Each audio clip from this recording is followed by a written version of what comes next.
अवसर मिला था। अब राज्यसभा में भी आज आपने मुझे अवसर दिया है, मैं आपका आभारी हूँ। आदरणीय सभापति जी, हमारे संविधान में राज्यसभा की परिकल्पना उच्च सदन के रूप में की गई है। संविधान निर्माताओं का ये आशय रहा है कि ये सदन राजनीति की आपाधापी से ऊपर उठ करके गंभीर बौद्धिक विचार विमर्श का केंद्र बने और देश को दिशा देने का सामर्थ्य यहीं से निकले, ये स्वाभाविक देश की अपेक्षा भी रहे और लोकतंत्र की समृद्धि में ये योगदान ही उस समृद्धि को में अधिक मूल्य वृद्धि कर सकता है।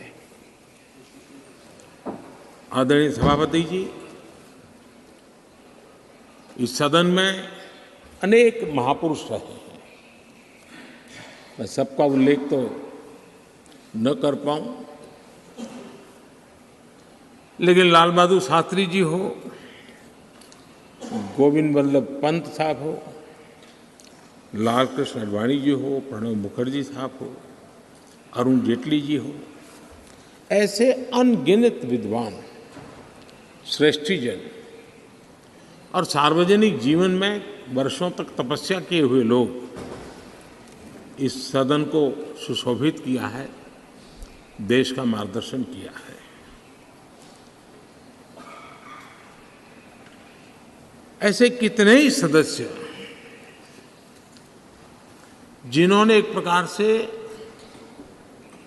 व्यक्ति स्वयं में एक संस्था के रहे, एक इंडिपेंडेंट थिंक टैंक के रूप में अपना सामर्थ्य देश को उसका लाभ देने वाले लोग भी हमें रहे हैं। संसदीय इतिहास के शुरुआती दिनों में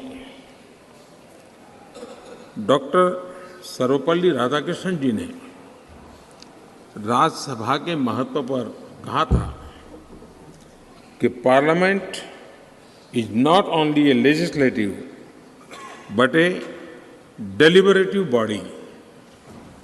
राज्यसभा से देश के जनता की अनेक ऊंची अपेक्षाएं हैं, सर्वोत्तम अपेक्षाएं हैं और इसलिए मान्य सदस्यों के बीच गंभीर विषयों की चर्चा और उसे सुनना, ये भी एक बहुत बड़ा सुखद अवसर होता है। नया संसद भवन एक सिर्फ नई बिल्डिंग नहीं है, लेकिन ये एक नई शुरुआत का प्रतीक भी है। हम व्यक्तिगत जीवन में भी देखते हैं, जब किसी भी नई चीज के साथ हमारा जुड़ाव आता है तो मन पहला करता है कि अब एक नए वातावरण का मैं ऑप्टिमम यूटिलाइजेशन करूंगा, उसका सर्वाधिक सकारात्मक वातावरण में मैं काम करूंगा, एक सहज स्वभाव होता है। और अमृत काल की शुरुआत में ही इस भवन का निर्माण होना और इस भवन में हम सबका प्रवेश होना, ये अपने आप में हमारे देश के 140 करोड़ नागरिकों की जो आशा आकांक्षा है, उसमें एक नई ऊर्जा भरने वाला बनेगा, नई आशा और नया विश्वास पैदा करने वाला बनेगा। आदरणीय सभापति जी, हमें तय समय सीमा में लक्ष्यों को हासिल करना है, क्योंकि देश, जैसा मैंने पहले भी कहा था, ज्यादा प्रतीक्षा नहीं कर सकता है। एक कालखंड था जब सामान्य मन को लगता था कि ठीक है, हमारे माँ बाप भी ऐसे गुजारा किया, हम भी कर लेंगे, हमारे नसीब में ये था, हम जी लेंगे। आज समाज जीवन की और खास करके नई पीढ़ी की सोच वो नहीं है।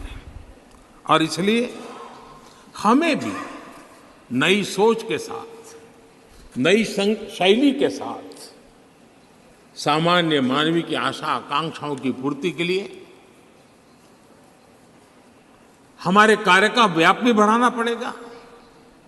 हमारी सीमा, सोचने की जो सीमाएं हैं, उससे भी हमें आगे बढ़ना पड़ेगा। और हमारी क्षमता जितनी बढ़ेगी, उतना ही देश की क्षमता बढ़ाने में हमारा योगदान भी बढ़ेगा। आदरणीय सभापति जी, मैं मानता हूं कि इस नए भवन में, ये उच्च सदन में, हम अपने आचरण से, अपने व्यवहार से संसदीय शुचिता के एक प्रतीक के रूप में देश की विधानसभाओं को, देश की स्थानीय स्वराज की संस्थाओं को, वहां की सारी व्यवस्थाओं को प्रेरणा दे सकते हैं। और मैं समझता हूं कि ये स्थान ऐसा है कि जिसमें ये सामर्थ्य सबसे अधिक है और इसका लाभ देश को मिलना चाहिए, देश के जनप्रतिनिधियों को मिलना चाहिए, चाहे वो ग्राम प्रधान के रूप में चुना गया हो, चाहे वो संसद में आया हो। और ये परंपरा यहाँ से हम कैसे आगे बढ़ाएं। आदरणीय सभापति जी, पिछले 9 वर्ष से आप सबके साथ से, सहयोग से देश की सेवा करने का हमें मौका मिला।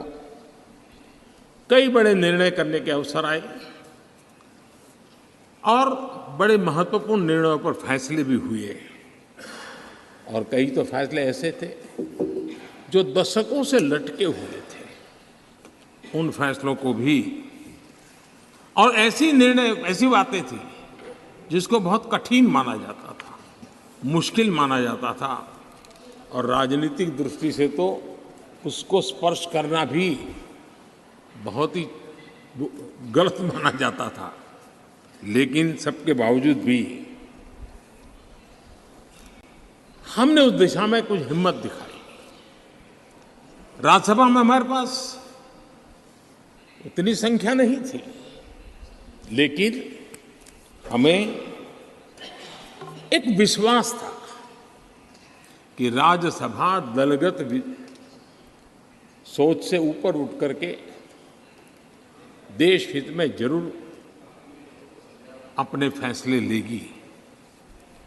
और मैं आज बड़े संतोष के साथ कह सकता हूं कि उदार सोच के परिणाम हमारे पास संख्या बल कम होने के बावजूद भी आप सभी माननीय सांसदों की मैच्योरिटी के कारण, समझ के कारण, राष्ट्रहित के प्रति अपनी जिम्मेवारी के कारण, आप सबके सहयोग से हम कई ऐसे कठिन निर्णय भी कर पाए और राज्यसभा की गरिमा को ऊपर उठाने का काम सदस्य संख्या के बल पर नहीं, समझदारी के सामर्थ्य पर आगे बढ़ा। इससे बड़ा संतोष क्या हो सकता है। और इसलिए मैं सदन के सभी माननीय सांसदों का, जो आज वह हैं, जो इसके पहले थे, उन सब का धन्यवाद करता हूं। आदरणीय सभापति जी, लोकतंत्र में कौन शासन में आएगा, कौन नहीं आएगा, कौन कब आएगा, ये क्रम चलता रहता है, वो बहुत स्वाभाविक भी है। और वो लोकतंत्र की स्वाभाविक उसकी प्रकृति और प्रवृत्ति भी है। लेकिन जब भी विषय देश के लिए सामने आए, हम सब ने मिलकर के राजनीति से ऊपर उठ करके देश के हितों को सर्वोपरि रखते हुए कार्य करने का प्रयास किया है। आदरणीय सभापति जी, राज्यसभा एक प्रकार से राज्यों का भी प्रतिनिधित्व करती है। एक प्रकार से कोऑपरेटिव फेडरलिज्म, और अब हम जब कॉम्पिटिटिव कोऑपरेटिव फेडरलिज्म पर बल दे रहे हैं, तब हम देख रहे हैं कि अत्यंत सहयोग के साथ अनेक ऐसे मसले रहे हैं, देश आगे बढ़ा है। कोविड का संकट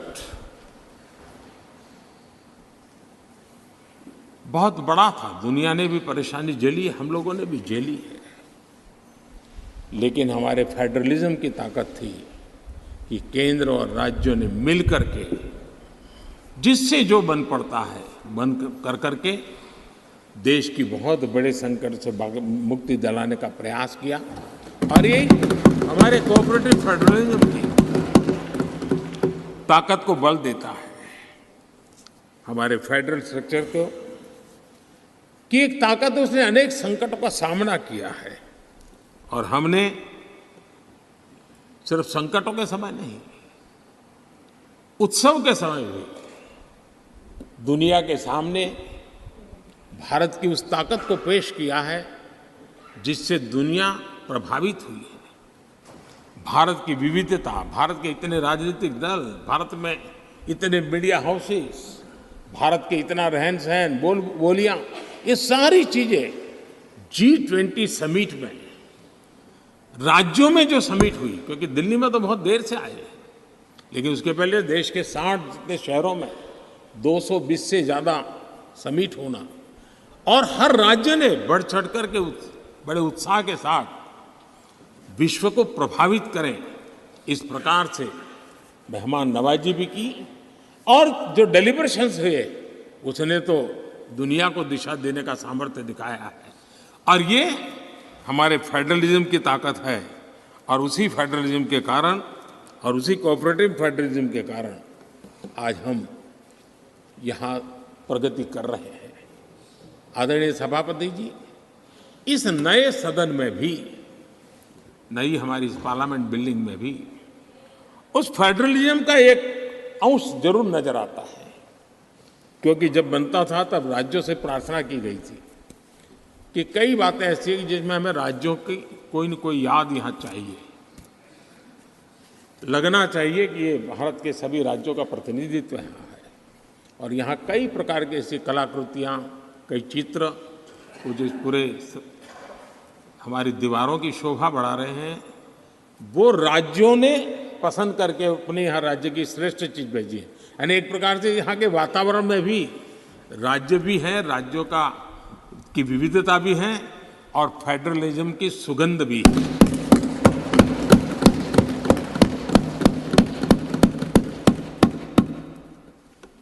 आदरणीय सभापति जी, टेक्नोलॉजी ने जीवन को बहुत तेजी से प्रभावित किया है। पहले जो टेक्नोलॉजी में बदलाव आते में 50-50 साल लग जाते थे, वो आजकल कुछ हफ्तों में आ जाते हैं। आधुनिकता अनिवार्यता बन गई है और आधुनिकता को मैच करने के लिए हमने अपने आप को भी निरंतर डायनेमिक रूप से आगे बढ़ाना ही पड़ेगा, तब जाकर के उस आधुनिकता के साथ हम कदम से कदम मिलाकर के आगे बढ़ सकते हैं। आदरणीय सभापति जी, पुराने भवन में हमने, जिसको अभी आपने संविधान सदन के रूप में कहा, हमने वहाँ कभी आज़ादी का अमृत महोत्सव बड़े आन बान शान के साथ मनाया। 75 साल का हमारी यात्रा की तरफ हमने देखा भी और नई दिशा, नया संकल्प करने का प्रयास भी शुरू किया है। लेकिन मुझे पूरा विश्वास है कि नए संसद भवन में आज़ादी की जब हम शताब्दी मनाएंगे, वो स्वर्ण शताब्दी विकसित भारत की होगी, डेवलप्ड इंडिया की होगी, मुझे पूरा विश्वास है। पुराने भवन में हम 5वीं अर्थव्यवस्था तक पहुंचे थे। मुझे विश्वास है कि नई संसद भवन में हम दुनिया की टॉप 3 इकोनॉमी में स्थान प्राप्त करेंगे। पुराने संसद भवन में गरीब कल्याण के अनेक इनिशिएटिव हुए, अनेक काम हुए। नए संसद भवन में हम अब 100% सैचुरेशन जिसका हक है उसको पूरा मिले। आदरणीय सभापति जी, इस नए सदन की दीवारों के साथ-साथ हमें भी अब टेक्नोलॉजी के साथ अपने आप को एडजस्ट करना पड़ेगा, क्योंकि अब सारी चीज़ें हमारे सामने आईपैड पर हैं। मैं तो प्रार्थना करूंगा कि बहुत से माननीय सदस्यों को अगर कल कुछ समय निकाल करके उनकी अगर परिचित करा दिया जाए टेक्नोलॉजी से, तो उनकी सुविधा रहेगी। वहाँ बैठेंगे, अपनी स्क्रीन भी देखेंगे, ये स्क्रीन भी देखेंगे, और टेक्नोलॉजी वाले अगर, तो हो सकता है कि उनको कठिनाई ना आए। क्योंकि आज मैं अभी लोकसभा में था तो कई साथियों को इन चीज़ों को ऑपरेट करने में दिक्कत हो रही थी। तो ये हम सबका दायित्व है कि हम उसमें सबकी मदद करें। तो कल कुछ समय निकाल करके अगर ये हो सकता है तो अच्छा होगा। आदरणीय सभापति जी, इस डिजिटल का युग है। हमने इस सदन से भी उस चीज़ों से आदतन हमारा हिस्सा बनाना ही होगा। शुरू में थोड़ा दिन लगता है, लेकिन अब तो बहुत सी चीज़ें यूजर फ्रेंडली होती हैं, बड़े आराम से इन चीज़ों का अडॉप्ट किया जा सकता है। हम इसको करें। मेक इन इंडिया एक प्रकार से ग्लोबली गेम चेंजर के रूप में हमने इसका भरपूर फायदा उठाना है। और मैंने कहा, वैसे नई सोच, नया उत्साह, नया उमंग, नई ऊर्जा के साथ हम आगे बढ़कर के कर सकते हैं। आदरणीय सभापति जी, आज नया संसद भवन देश के लिए एक महत्वपूर्ण ऐतिहासिक फैसले का साक्षी बन रहा है। अभी पार्लियामेंट लोकसभा में एक बिल प्रस्तुत किया गया है, वहाँ पर चर्चा होने के बाद यहाँ भी आएगा। नारी शक्ति के सशक्तिकरण की दिशा में जो पिछले अनेक वर्षों से महत्वपूर्ण कदम उठाए गए हैं, उसमें एक अत्यंत महत्वपूर्ण कदम आज हम सब मिलकर के उठाने जा रहे हैं। सरकार का प्रयास रहा ईज ऑफ लिविंग का, क्वालिटी ऑफ लाइफ का। और जब ease of living, quality of life की बात करते हैं तो उसकी पहली हकदार हमारी बहनें होती हैं, हमारी नारी होती है, क्योंकि उसी को सब चीज़ें झेलनी पड़ती हैं। और इसलिए हमारी प्रयास रहा है, और राष्ट्र निर्माण की उनकी भूमिका बढ़े, ये भी हमारी उतनी ही जिम्मेवारी है। अनेक नए नए सेक्टर्स हैं जिसमें महिलाओं की शक्ति, महिलाओं की भागीदारी निरंतर सुनिश्चित की जा रही है। माइनिंग में बहनें काम कर सके, निर्णय हमारे ही सांसदों की मदद से हुआ। हमने सैनिक स्कूलों को बेटियों के लिए दरवाजे खोल दिए, क्योंकि बेटियों में जो सामर्थ्य है, उस सामर्थ्य को अब अवसर मिलना चाहिए। उनके लिए मन में इफ्स एंड बट्स का युग खत्म हो चुका है। हम जितना सामर्थ्य, हम जितनी सुविधा देंगी, उतनी सामर्थ्य हमारी मातृशक्ति, हमारी बेटियां, हमारी बहनें दिखाएंगी। बेटी बचाओ बेटी पढ़ाओ का अभियान वो कोई सरकारी कार्यक्रम नहीं है, समाज ने इसे अपना बनाया है। और बेटियों का मान सम्मान की दिशा में समाज में एक भाव पैदा हुआ है। मुद्रा योजना हो, जनधन योजना हो, महिलाओं ने बढ़ चढ़ करके इसका लाभ उठाया है। फाइनेंशियल इंक्लूजन के अंदर आज भारत में महिलाओं का सक्रिय योगदान नजर आ रहा है।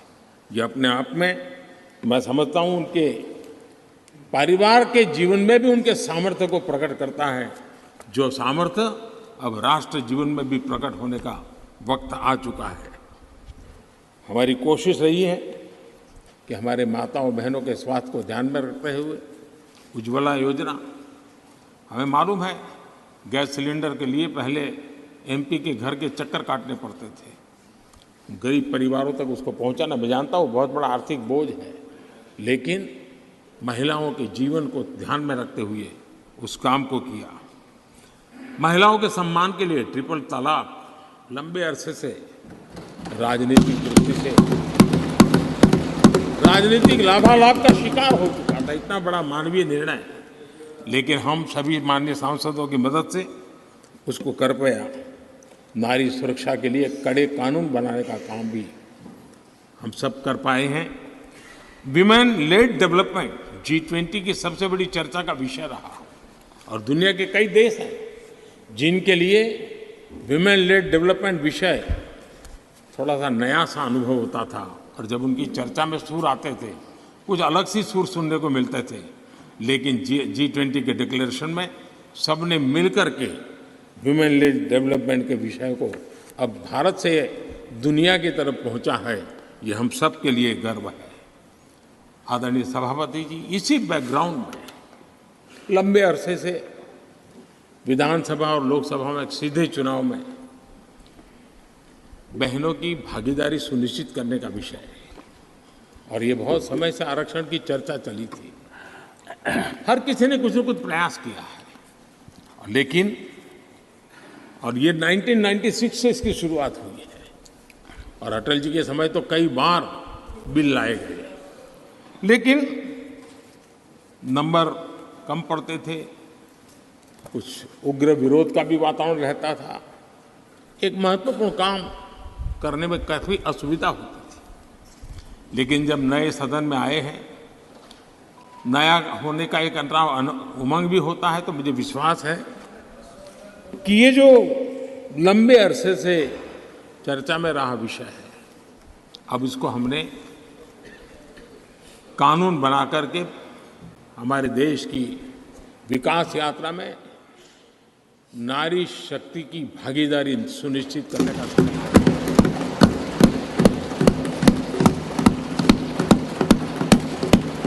और इसलिए नारी शक्ति वंदन अधिनियम कल लोकसभा में इसकी चर्चा होगी और इसके बाद राज्यसभा में भी आएगा। मैं आज आप सबसे प्रार्थना करता हूं कि एक ऐसा विषय है जिसको अगर हम सर्वसम्मति से आगे बढ़ाएंगे तो सच अर्थ में वो शक्ति अनेक गुना बढ़ जाएगी। और जब भी बिल हम सबके सामने आए, तब मैं राज्यसभा के सभी मेरे माननीय सांसद साथियों से आज आग्रह करने आया हूं कि हम सर्वसम्मति से जब भी उसकी निर्णय करने का अवसर आए, आने वाले 1-2 दिन में आप सबके सहयोग की अपेक्षा साथ मैं मेरी वाणी को विराम देता हूं। बहुत बहुत धन्यवाद।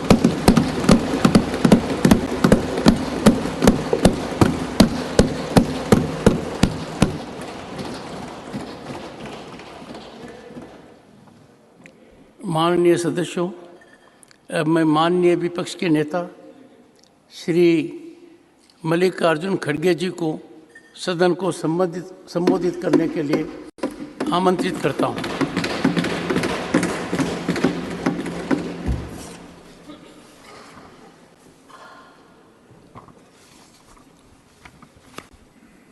माननीय अध्यक्ष महोदय,